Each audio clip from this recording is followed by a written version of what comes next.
what, Tamar? You just, you had me thinking I was crazy too. I see, you know what? It felt like a surviving Tamar moment. They always talk about how, women is being mentally abused and physically abused. Men get mentally and physically abused too. Cause she just socked me in my jaw before. You feel me? And I'm sure Jeremy and who, or before, and got their head cracked. Okay?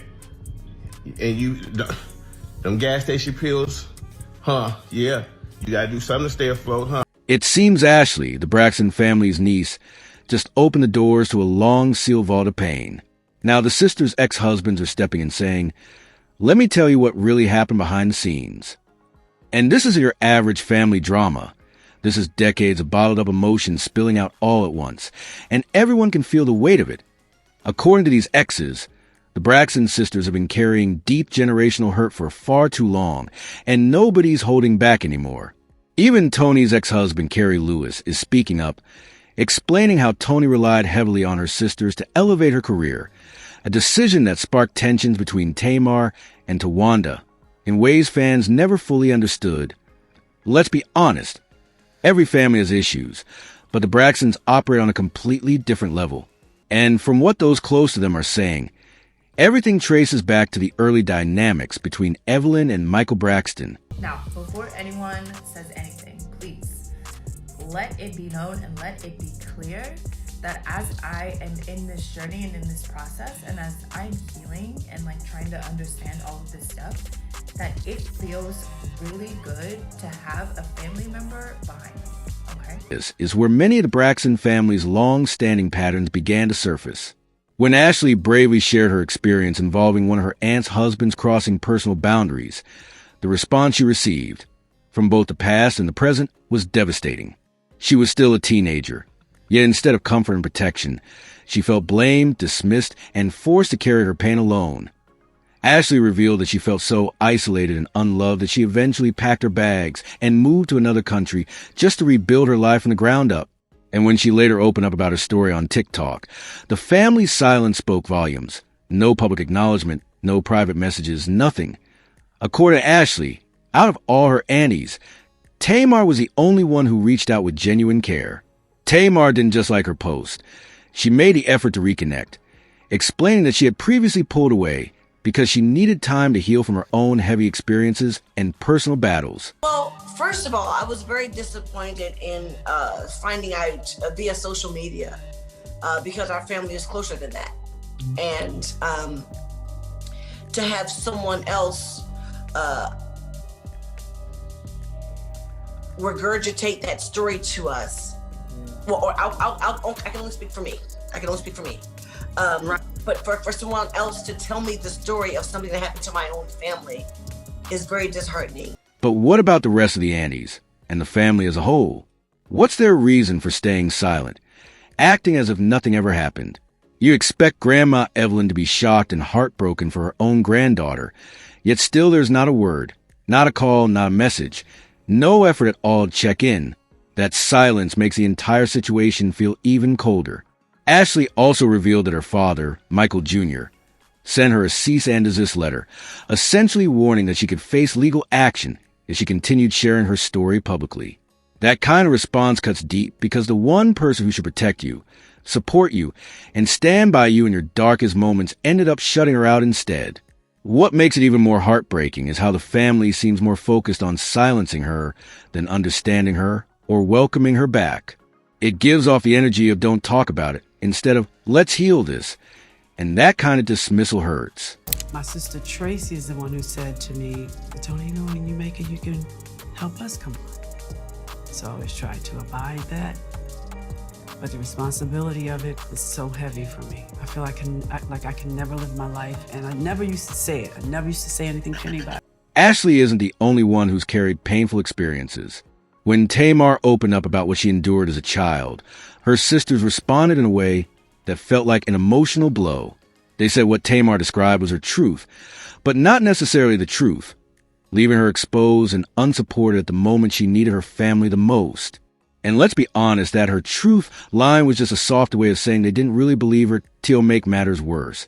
The sisters came across as cold, focusing more on the fact that Tamar didn't call them privately first and on acknowledging the hurt she had been holding onto for years. And honestly, beyond Tamar, Tracy, and Ashley, who knows how many others in the family grew up carrying their own emotional wounds. There's a lot that was never discussed. And that silence speaks volumes. One thing people have pointed out is that Mama Evelyn may have known more than she ever admitted. Think about it. She never allowed Tamar to say the name of the family member involved in that incident. That kind of enforced silence always raises questions. And let's not pretend the sisters' issues came out of nowhere. Both their mother and father played significant roles in shaping the dysfunction the family is still dealing with today. You felt guilty because you know how you've been acting, and however, excuse me, let me finish because I let you talk. Thank you. I will, and I will, and I will, and yes. So, and then you decided that you wanted to say something, like you just couldn't let him say something nice about me. Do you think you've been the same exact person? He does. No, I'm asking you. Do you think that you've been I know the I'm same? saying. I'm asking, do you think that you've been... I'm answering. I Okay, have been answer the then. same routine. So you Tony, are. you're not my authority. So you are. Nor am I afraid of you. So don't talk to me like that, okay? Hilarious. Every time we get together. Michael Sr. was never a steady presence in the family. After the divorce, he distanced himself and eventually married the woman he'd been involved with, leaving his daughters feeling deeply abandoned. During that time, Mama Evelyn suffered an injury and spent a while in the hospital, which forced Tony to take on the responsibility of caring for her younger sisters. Once she stepped into that caretaker role, it never really stopped. When Tony entered the music industry, the pressure only grew. She pursued her dream, but somehow ended up carrying everyone else's dreams too. Each sister wanted her own moment, whether through entertainment or by finding a partner who could help elevate her lifestyle. Tony was pushing hard to hold her own among powerhouse artists like Mariah Carey and Whitney Houston.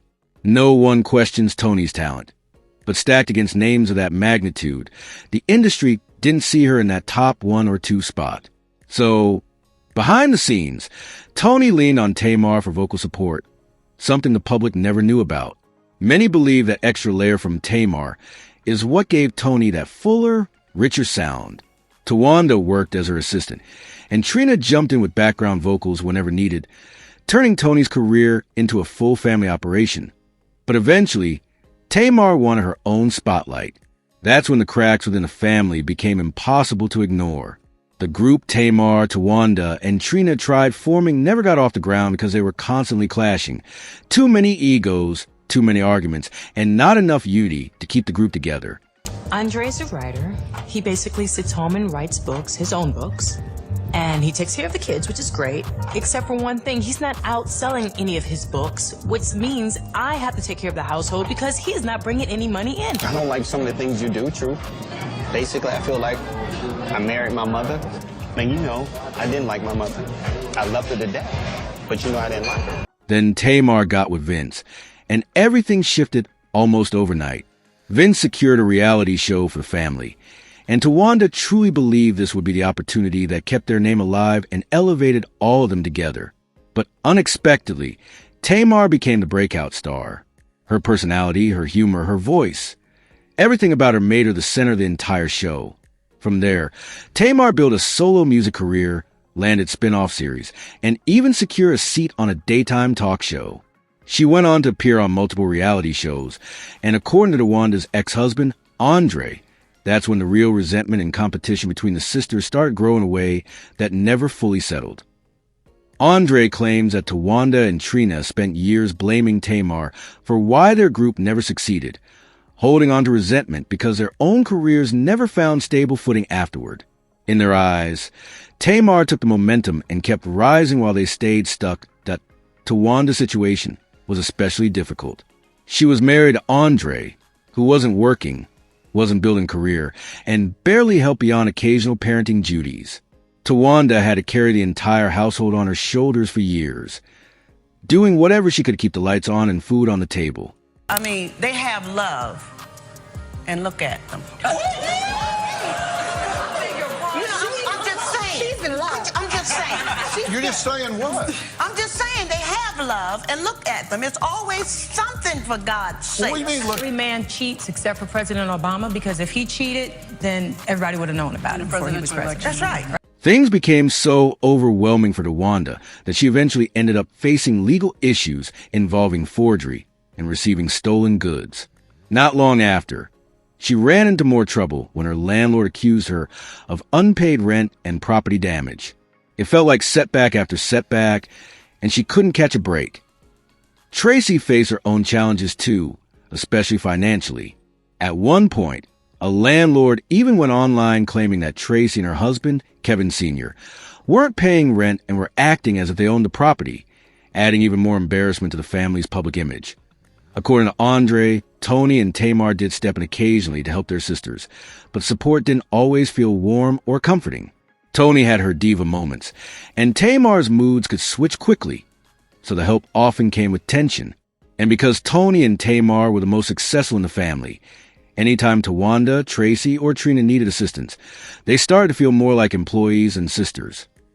Andre claimed Tony and Tamar would sometimes speak to them in ways that chipped away at their confidence, almost as if they enjoyed having the upper hand instead of lifting their sisters up. Tracy Braxton said checkmate in real life. Left everything to her son. The cheating husband gets nothing. My girl was moving in stealth mode in complete silence, had the lawyer come and record her final wishes before her health started to decline so that it couldn't be contested. May we all learn and aspire to be Tracy Braxton. And their mom, Evelyn, never really stepped in to ease the jealousy and tension growing between the sisters. People close to the family say she often leaned toward Tony and Tamar because they were the ones bringing in the money and staying connected to the industry, which only widened the divide. Over time, all that competition and unresolved pain didn't stay contained. It spilled over into the sisters' marriages and relationships. The Braxton sisters could find partners easily, but maintaining healthy, long-term relationships was a struggle that kept repeating. Allegedly, some of that came from the environment they grew up in. Evelyn's own frustration and hurt made it hard for her daughters to build strong marriages, almost like they never had a clear example of what a stable partnership should look like. Tawanda's marriage to Andre was complicated from the start. As for her current partner, Sean, people say he enjoys the perks of being with her, while Tawanda seems far more invested than he is. Tony's marriage had its own messy moments too, and her situation with Birdman wasn't as smooth as fans assumed. Rumors suggested they didn't always want the same things, and Tony wasn't comfortable with everything that came with his lifestyle. Trina went through a lot in her marriage to Gabe, especially after he embarrassed her on television. After leaving that relationship, she found herself in another rocky situation with her now husband, Vaughn, which brought its own drama. Tamar has been married and divorced 3 times, each breakup adding another layer of emotional weight for her to work through. Then there's Tracy.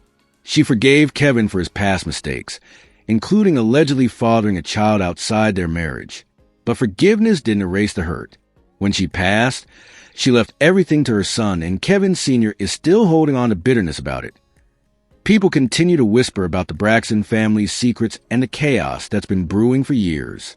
Some even say they're thankful they didn't grow up in a home where the parents were treated like royalty and nobody was allowed to question anything, because that kind of silence can twist a family in all the wrong ways. With the Braxtons, nothing is simple or black and white. Every situation has layers. Every story carries pain. And every sister holds a truth that was never handled properly. But let's be real. The root of all this seems to trace back to Mama E. If she ever sat down, took responsibility, and acknowledged the mistakes she made raising them, maybe real healing could finally begin. The more people look at the Braxtons, the more the whole situation gives off a dark, heavy energy that's impossible to ignore. It's like every old wound is still open, and no one wants to be the first to clean it up. But what do you think? Drop your thoughts in the comments. Hit that like button, share this video, subscribe to the channel, and I'll see you in the next one.